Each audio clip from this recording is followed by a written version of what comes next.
Welcome back to ಸವಿ ಊಟ channel. ಹೇಗಿದ್ದೀರಾ friends? ಎಲ್ಲ ಚೆನ್ನಾಗಿದ್ದೀರಾ ಅಂದ್ಕೊಂಡಿದ್ದೀನಿ. ನಾನು ಕೂಡ ಚೆನ್ನಾಗಿದ್ದೀನಿ ಫ್ರೆಂಡ್ಸ್. ಇನ್ಸ್ಟೆಂಟಾಗಿ ಚಟ್ನಿ ಪೌಡ್ರನ್ನ ಹೇಗೆ ಮಾಡ್ಕೊಳ್ಳೋದು ಅಂತ ತೋರಿಸ್ಕೊಡ್ತಾ ಇದ್ದೀನಿ. ಈ ರೀತಿ ಪೌಡ್ರನ್ನ ಮಾಡಿಟ್ಕೊಂಡ್ರೆ ನೀವು ಬೆಳಗ್ಗೆ ಇಡ್ಲಿ ಜೊತೆ, ದೋಸೆ ಜೊತೆ, ಚಪಾತಿ ಜೊತೆ ನೀವು ದಿಢೀರಾಗಿ ಈ ರೀತಿಯಾಗಿ ಮಾಡ್ಕೊಳ್ಬೋದು. ತುಂಬಾ ಈಸಿಯಾಗಿ ಬೇಗನೆ ಮಾಡ್ಕೊಳ್ಬೋದು. ಬನ್ನಿ ಮಾಡೋದು ಹೇಗೆ ಅಂತ ನೋಡೋಣ. ಇಲ್ಲಿ ಒಣಮೆಣಸನ್ನ ತೊಗೊಂಡಿದ್ದೀನಿ, ಹುರಿದಿಟ್ಕೊಂಡಿರುವಂಥ ಶೇಂಗಾನ ಈ ರೀತಿ ಫ್ರೈ ಮಾಡಿ ಸಿಪ್ಪೆ ತೆಗೆದು ಇಟ್ಕೊಳ್ಳಿ. ಪುಟಾಣಿ 1 ಕಪ್ ಆಗುವಷ್ಟು ಪುಟಾಣಿನ ತೊಗೊಂಡಿದ್ದೀನಿ.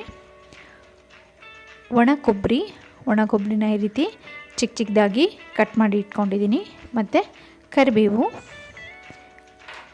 ಒಂದು 10 ಎಲೆನ ತೊಗೊಳ್ಳಿ.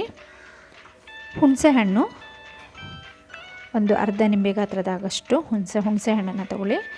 ಉಪ್ಪು, ರುಚಿಗೆ ತಕ್ಕಷ್ಟು ಉಪ್ಪು. ಫ್ರೆಂಡ್ಸ್, ಇವಾಗ ಮಾಡೋದು ಹೇಗೆ ಅಂತ ನೋಡೋಣ. ಫ್ರೈ ಮಾಡಿರೋ ಶೇಂಗಾನ ಇದಕ್ಕೆ ಮಿಕ್ಸಿ ಜಾರ್ಗೆ ಹಾಕ್ಕೊಳ್ತಾ ಇದ್ದೀನಿ. ನಂತರ ಇಲ್ಲಿ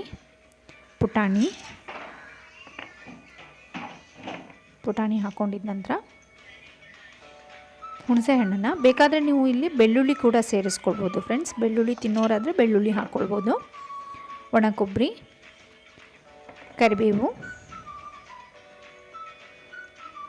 ರುಚಿಗೆ ತಕ್ಕಷ್ಟು ಉಪ್ಪು ಇಷ್ಟನ್ನು ಹಾಕೊಂಡ್ಬಿಟ್ಟು ಒಂದ್ಸರಿ ಕೊಬ್ಬರಿನ ಸ್ವಲ್ಪ ಪುಡಿ ಮಾಡ್ಕೊಳ್ಳೋಣ. ಕೊಬ್ಬರಿ, ಪುಟಾಣಿ ಮತ್ತು ಶೇಂಗಾನ ಸ್ವಲ್ಪ ಈ ರೀತಿ ಪೌಡ್ರ್ ಆದ ನಂತರ ಇದಕ್ಕೆ ಒಣಮೆಣಸಿನ್ಕಾಯಿನ ಸೇರಿಸ್ಕೊಳ್ತಾ ಇದ್ದೀನಿ.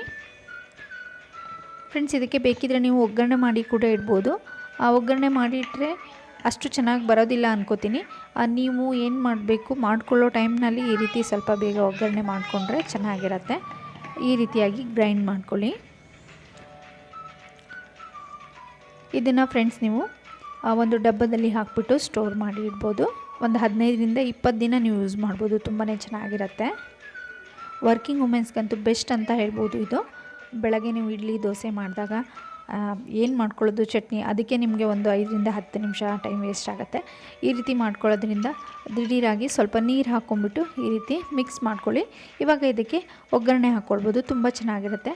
ನೋಡಿದ್ರಲ್ಲ ಫ್ರೆಂಡ್ಸ್, ಖಂಡಿತ ಒಂದು ಸರಿ ಟ್ರೈ ಮಾಡಿ. ಮತ್ತು ಹೇಗೆ ಬಂದಿತ್ತು ಅಂತ ಕಮೆಂಟ್ ಬಾಕ್ಸ್ನಲ್ಲಿ ಕಮೆಂಟ್ ಹಾಕಿ.